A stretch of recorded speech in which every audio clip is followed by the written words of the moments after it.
Ini adalah materi tentang antara perang dan diplomasi. Silahkan simak materinya. Hai guys, selamat datang kembali di channel Materi Sejarah. Selamat menikmati. Jangan lupa klik subscribe di sini ya. Oke, jangan lupa lonceng, like, comment, share. Ini adalah materi kita selanjutnya, yaitu tentang perang, antara perang dan diplomasi. Tapi sebelum kita masuk ke materi, di sini kita akan melihat sebenarnya apa maksud dari antara perang dan diplomasi.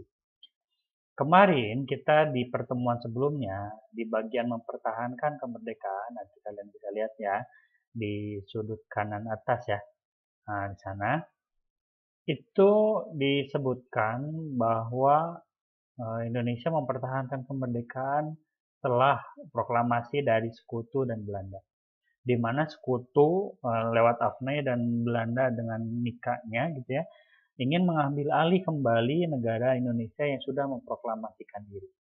Nah, oleh karena itu di mempertahankan kemerdekaan itu semua dilakukan dengan apa? Dengan perang. Namun apakah perang cukup? Nah, ternyata perang pun tidak cukup untuk mengusir Belanda yang memang sangat ingin menguasai kembali Indonesia. Di sisi lain, Indonesia pun selalu tetap dengan jargon utamanya, yaitu merdeka atau mati. Semakin kuat Belanda ingin mengambil alih kemerdekaan Indonesia, maka semakin kuat pula Indonesia untuk mempertahankan kemerdekaan. Ketika diplomasi gagal, maka ada peran senjata di sana. Ketika senjata gagal, maka ada peran diplomasi di sana. Nah, di sini ada satu tokoh ya, waktu pertama diplomasi ada tokoh yaitu Sultan Syahrir yang menekankan bahwa pentingnya perjuangan diplomasi. Yang pertama, setelah Perang Dunia II, nah kita tahu ya, setelah Perang Dunia II ada kekuatan politik baru ya, di mana di sana ada Sekutu dan Amerika sebagai negara yang dominan, dan ada pembentukan PBB atau Perserikatan Bangsa-Bangsa gitu ya. Nah, dengan adanya PBB ini, maka Indonesia harus pandai memanfaatkan itu, ya, karena mau tidak mau PBB mempunyai kekuatan untuk mempengaruhi negara yang lain, ya. Yang selanjutnya adalah perjuangan kemerdekaan harus mampu menempatkan diri di tengah situasi internasional, ya. Kenapa? Nah, pentingnya, tidak bisa dilepaskan yang namanya merdeka, namanya berdaulat itu, sebuah negara itu mau tidak mau harus mendapat pengakuan dari negara lain gitu. Nah, syarat diakui oleh negara lain yaitu apa? Indonesia sebagai negara harus punya posisi gitu. Harus punya posisi di dunia internasional. Nah, cara untuk mendapatkan posisi itu yaitu salah satunya yaitu dengan cara diplomasi, ya. Nah, yang ketiga, perjuangan kemerdekaan tidak bisa hanya dilakukan bangsa Indonesia sendiri. Jadi jangan kita tidak bisa menutup diri dari dunia internasional. Kita harus membuka diri untuk bantuan internasional untuk apa? Untuk menuju kemerdekaan kita. Nah, itu adalah salah satu pentingnya dari perjuangan diplomasi. Apakah lancar? Kita lihat. Nah, di sini di antara perang dan diplomasi atau perjuangan menegakkan kedaulatan, ada beberapa materi ya. Di sini ada 15 materi ya. Oke, kita langsung aja ke pembahasannya, yaitu yang pertama mengenai perundingan Linggarjati. Ya. Nah, di sini Linggarjati sebenarnya sebelum ke perundingan Linggarjati ada dua perundingan awal ya, yaitu perundingan awal di Jakarta 23 Oktober 45, dan yang kedua adalah perundingan di kota Haute-Valois ya. Nah, dari kedua perundingan itu sama-sama ingin membahas tentang apa gitu ya, tentang Belanda menginginkan Indonesia merdeka di bawah persemakmuran Belanda, sedangkan Indonesia menginginkan menjadi negara merdeka dan berdaulat penuh atau 100% gitu, bukan negara persemakmuran, bukan di bawah Belanda, tapi ingin merdeka 100% gitu ya. Nah, dari dua pertemuan sebelumnya antara Indonesia dengan Belanda gitu ya, tidak menghasilkan keputusan yang positif bagi kedua belah pihak.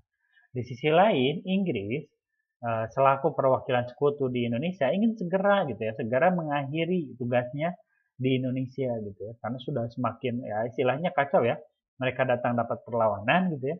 Di sisi lain mereka secara secara kepentingan negara tidak terlalu berkepentingan, tapi mempunyai tanggung jawab internasional untuk mengamankan itu gitu ya.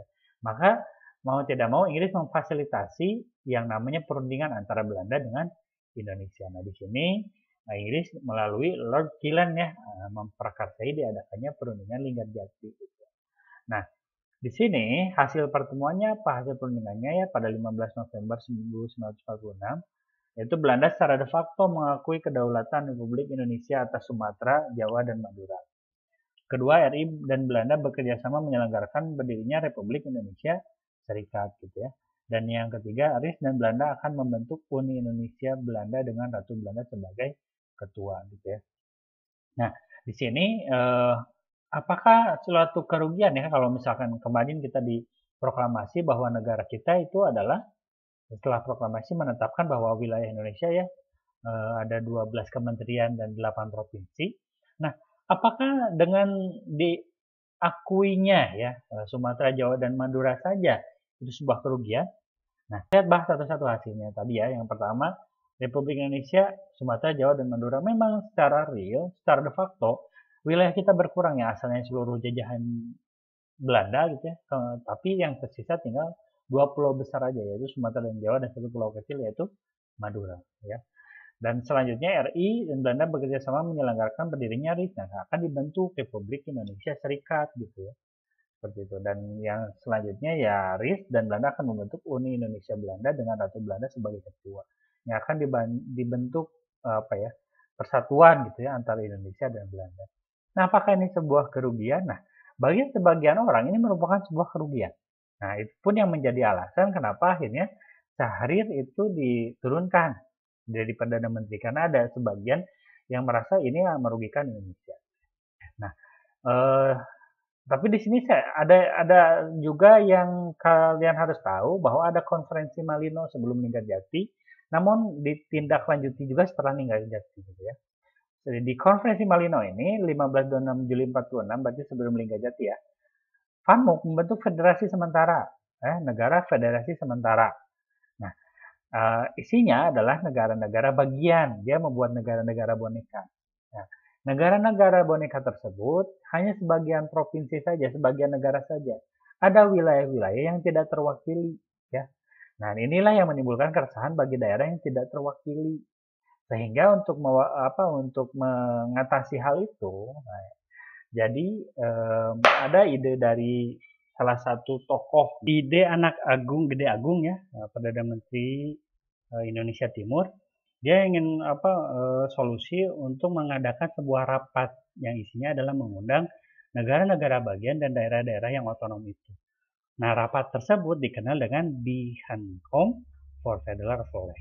Nah, artinya apa? Pertemuan untuk negara federal, ya, untuk pembahasan negara federal, gitu ya.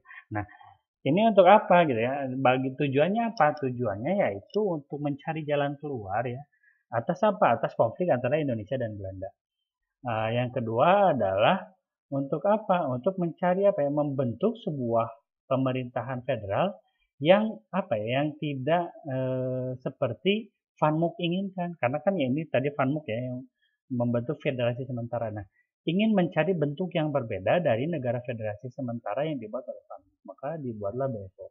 Nah, nanti kemudian BFO ini menjadi diakui berkomunikasi juga dengan pemerintahan Belanda gitu. Berkomunikasi juga di sana, akhirnya membuat sebuah konsep, meskipun konsep tersebut ketika diajukan pada Soekarno ditolak gitu ya. Nah, itu perundingan Linggarjati. Oke, yang selanjutnya, setelah terjadinya perundingan Linggarjati ya 15 November tadi, 1 tahun, enggak 1 tahun ya, 6 bulan, beberapa bulan kemudian, Belanda melanggar perundingan Linggarjati dengan melakukan agresi militer 1 pada 20 Juli 1947. Apa yang dilakukan Belanda yaitu mengerahkan Korps Special Truppen yang mengerahkan tentara di bawah Westerling dengan teknologi senjata terbaik gitu ya. Mengarahkan pasukannya. Nah, di sisi lain TNI pun melawan Belanda dengan menggunakan strategi Wegreis, yaitu dengan membentuk kantong-kantong perlawanan di daerah yang dikuasai oleh Belanda. Nah, Belanda waktu itu menyerang daerah-daerah untuk menguasai perkebunan, pertambangan atau apa ya, menguasai sektor-sektor ekonomi yang dikuasai oleh Belanda, yang dikuasai oleh Indonesia, gitu ya. Nah, tujuannya apa ya? Ini menguasai sumber daya alam di Jawa dan di Sumatera, itu perkebunan tembakau, perkebunan teh, pelabuhan di pantai utara Jawa, perusahaan minyak dan lain-lain. Nah, karena agresi militer ini, maka Indonesia melaporkan agresi militer satu Belanda ke PBB gitu ya. Ada sisi positif bahwa Indonesia semakin apa ya? Semakin terlihat oleh siapa? Oleh dunia internasional. Nah, oleh karena itu Indonesia melaporkan agresi militer satu Belanda kepada PBB. Nah, atas permintaan India dan Australia, Dewan Keamanan PBB mengeluarkan resolusi nomor 27 pada 1 Agustus 1947, ya, 10 hari setelah itu berarti ya, mengenai penghentian konflik bersenjata Indonesia dengan Belanda. Akhirnya Indonesia punya posisi di PBB lewat bantuan siapa? India dan Australia. Nah, India dan Australia ini adalah negara-negara pertama yang mengakui kemerdekaan Indonesia. Sehingga mereka pun berjuang ya atas diplomasi kita mengunjungi mereka, diplomasi kita untuk apa ya, mendekati mereka, menjelaskan tentang posisi Indonesia. Mereka mau membantu Indonesia, terutama membantu di PBB. Nah, ini adalah gambarnya. Dari PBB maka dibentuklah yang namanya Komisi 3 Negara. Komisi 3 Negara ini ya ialah bentukan PBB untuk apa ya? Dibentuk sebagai respon PBB atas agresi militer satu Belanda, gitu ya. Seperti itu. Nah, di sini siapa saja yang terlibat? Nah, Indonesia diwakili oleh Australia, yaitu Richard Kirby, ya, Belanda diwakili oleh Belgia. Australia dan Belgia sepakat menunjuk Amerika Serikat, Frank Graham, menjadi anggota KTN, menjadi penengah ya, penengah untuk apa? Untuk menengahi konflik antara Indonesia dengan Belanda. Seperti itu. Maka KTN dibentuk. Nah, ini ya, delegasi KTN tiba di Madiun. Oke, selanjutnya KTN tersebut mengantarkan pada suatu perundingan yang namanya perundingan Renville. Nah, perundingan Renville ini dilaksanakan pada 8 Desember 1947 di atas kapal USS Renville milik Amerika Serikat. Nah, kenapa diadakan di Renville gitu ya? Karena di kapal, karena memang Indonesia dan Belanda sepakat untuk tidak melakukan perundingan di wilayahnya masing-masing. Tidak dilaksanakan di Indonesia, tidak dilaksanakan juga di Belanda, tapi dilaksanakan di suatu tempat yang netral. Maka PBB dan KTN ya, KTN ini akhirnya memutuskan untuk diadakan di kapal USS Renville. Nah, delegasi Indonesia diwakili Amir Syarifuddin, sedangkan delegasi Belanda diwakili oleh R. Abdul Qadir Wijoyoatmojo. Ya.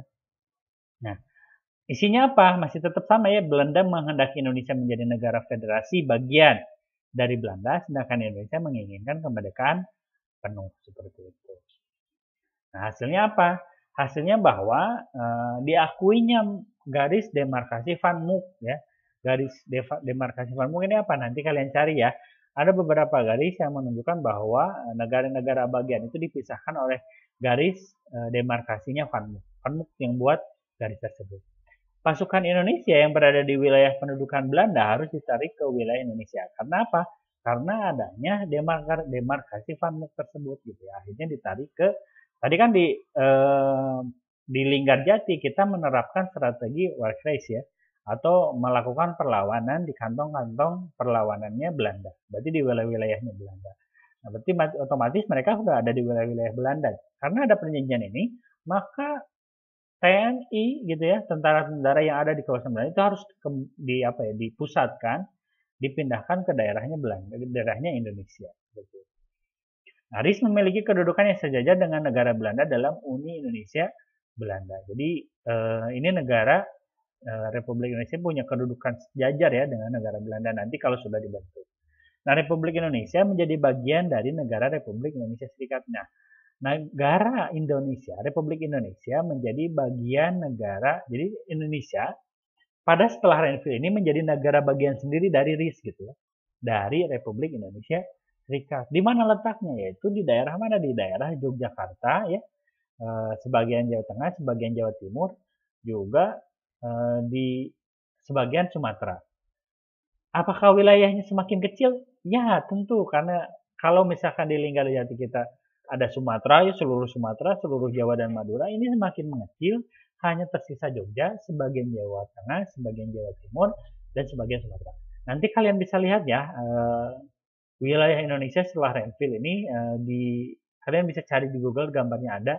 Nanti kalau misalnya ini saya tambahkan gambarnya seperti apa. Ya.